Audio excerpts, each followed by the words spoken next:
কাউকে না দিয়ে ওই টাকা দিয়ে মসজিদ মাদ্রাসা করা যাবে কিনা? জাকাতের টাকা এটা আল্লাহর রাস্তায় জিহাদে টাকা ব্যয় করা যাবে। জাকাতের টাকা এটা দাস মুক্তির জন্য দেওয়া যাবে, এবং জাকাতের টাকা এটা কোনো ঋণগ্রস্ত মানুষের ঋণ পরিশোধ করার জন্য জাকাতের টাকা দিয়ে ঋণ পরিশোধ করা যাবে, সেটাও ব্যাখ্যা সাপেক্ষ।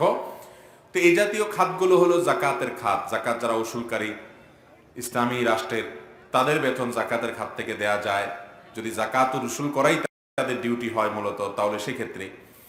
এছাড়া জাকাতের টাকা এটা কোনো মসজিদ কিংবা মাদ্রাসায় নির্মাণ কাজে বা জেনারেল ফান্ডে দান করা যাবে।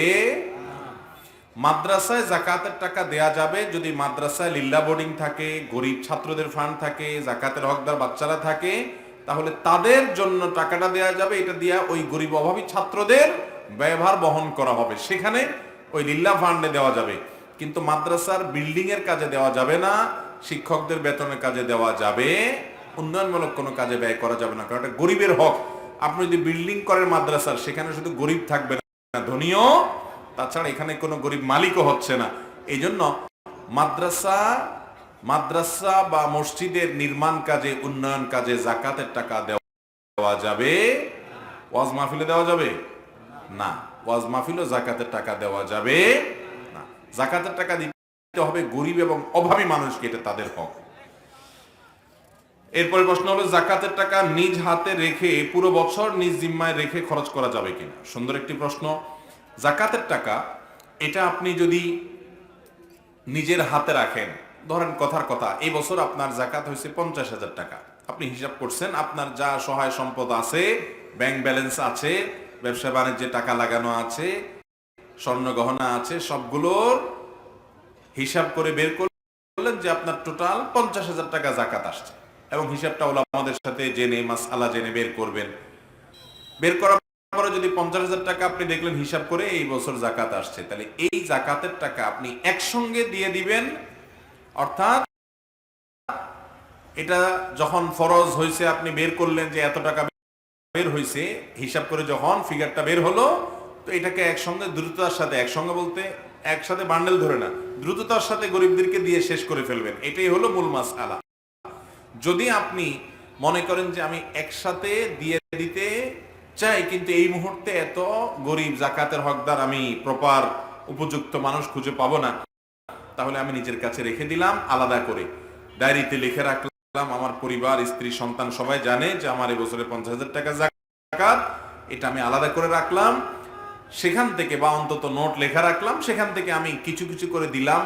আজকে কিছু দিলাম, এক সপ্তাহ পরে, 15 দিন পরে, 1 মাস পরে আবার কিছু দিলাম, এভাবে দিয়ে দিয়ে শেষ করলাম। এভাবে দিলেও জাকাত আদায় হয়ে যাবে, এভাবে দিলেও জাকাত আদায় হয়ে যাবে।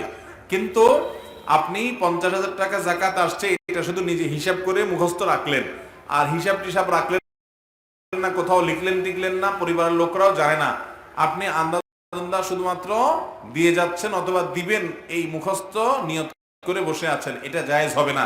কারণ আপনার যে কোনো মুহূর্তে মৃত্যু হতে পারে, তখন আপনার জাকাতটা আদায় হবে না যদি আপনি এটাকে আলাদা না করেন, কিংবা হিসাব করে পৃথক না করেন, কিংবা পরিবার এদেরকে যদি সাক্ষী না রাখেন, জানায় না রাখেন। এই জন্য গরিবের হক যাতে নষ্ট না হয়, জাকাত যাতে কোনোভাবে রিস্কের মধ্যে না পড়ে, সেজন্য সেই ব্যবস্থা করে আপনি আস্তে আস্তে চাইলে দিতে পারবেন। আমি কি বুঝাতে পারছি? সকালে ঘর ঝাড়ু না দিয়ে ও রাতের বেলায় ঘর থেকে কাউকে কিছু দেওয়া যায় না, এ ব্যাপারে ইসলাম কি বলে? সব ফতোয়া আপনারাই দিয়ে দিলেন। ঘর ঝাড়ু না দিলে এবং রাত্রে বেলা ঘর থেকে কাউকে কিছু দেওয়া যায় না, এগুলো মিথ্যা কথা ভাই। আপনি যদি কাউকে কিছু দিতে চান, দেওয়ার প্রয়োজন মনে করেন, উপযোগী মনে করেন, তো সকালেও দিতে পারেন, দুপুরেও দিতে পারেন, রাতেও দিতে পারেন। আর রাতের বেলা কেউ চাইলে কিছু দেওয়া যাবে না, এগুলা ভিত্তিহীন কথা। আমাদের দেশে অনেক দোকানদার আছে, প্রথম কাস্টমারটা যদি বাকি চায়, কি চায়? বাকি চায়। দোকানদার বলে, হায় রে, আজকে যাত্রাটাই শেষ আমার। ঠিক না ভাই? ঠিক। বাকি চাওয়া লাগে না। যদি টাকা ভাঙতি করতে যায় কোন দোকানদারের কাছে, তো মেজাজটা গরম হয়ে যায় যে আজকে যাত্রাই শেষ করলি আমার। এগুলো শিরকপূর্ণ বিশ্বাস। ইমানদারের সমস্ত ফালতু বিশ্বাসে বিশ্বাসী হবে না। প্রথম কাস্টমার বাকি আসলে তাকে বাকি দিলে বা টাকা ভাঙতে দিলে আমার আর সারাদিন ভালো ব্যবসা হবে না, এগুলো শিরপূর্ণ বিশ্বাস। আমার ভালো ব্যবসা হওয়া না হয় আমার তাকদীরের ফয়সালার উপর নির্ভর করে, ঠিক না বেঠিক?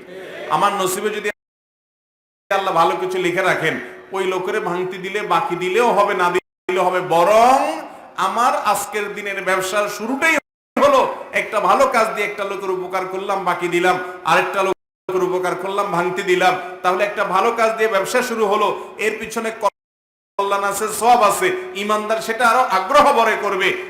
আর ওইটার কারণে যদি আপনার মধ্যে হেজিটেশন হয়, আপনার মধ্যে মনে হয় হায় রে আমার আজকে দিনটা গেল, তাহলে বুঝতে হবে আপনি কুসংস্কারের বিশ্বাসে আছেন, আপনার মধ্যে শিরকপূর্ণ বিশ্বাস আছে, আপনি আল্লাহকে এখনো চিনেন নাই, আপনি তাওহীদে বিশ্বাসী না, ঈমানের দুর্বলতা আছে। আমার যা নসিবে আছে আজকের দিনে সেটা আসবেই আসবে, কেউ ঠেকাতে পারবে না।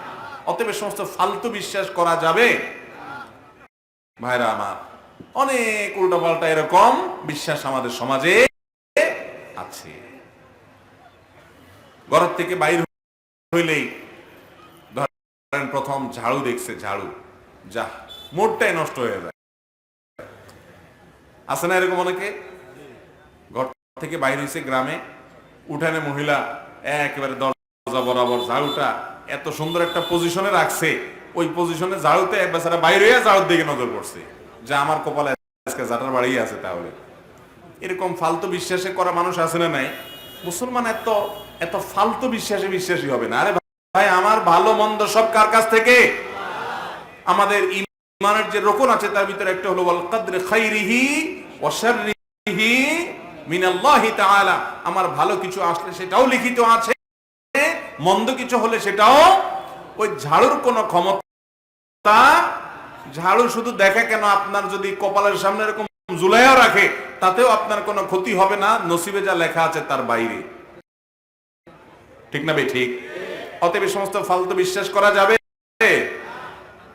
অনেক এলাকা আছে কিছু লোকের বলে অপয়া অপয়া কুফা, এর মুখ দেখলে আমার আজকে যাত্রা শেষ, এরকম ফালতু বিশ্বাস আছে না নাই ভাইরা আমার? অনেকে বাইর হওয়ার সময় হঠাৎ করে কাকের ডাক শুনছে, বলে শেষ আজকের দিনটা। এগুলো ইমানদারের বিশ্বাস হতে, ইমানদার তো তাকদীরে বিশ্বাসী, সে জানে তার ভালো মন্দ সব লিপিবদ্ধ আছে আল্লাহর তরফ থেকে, এগুলার কোনো ক্ষমতা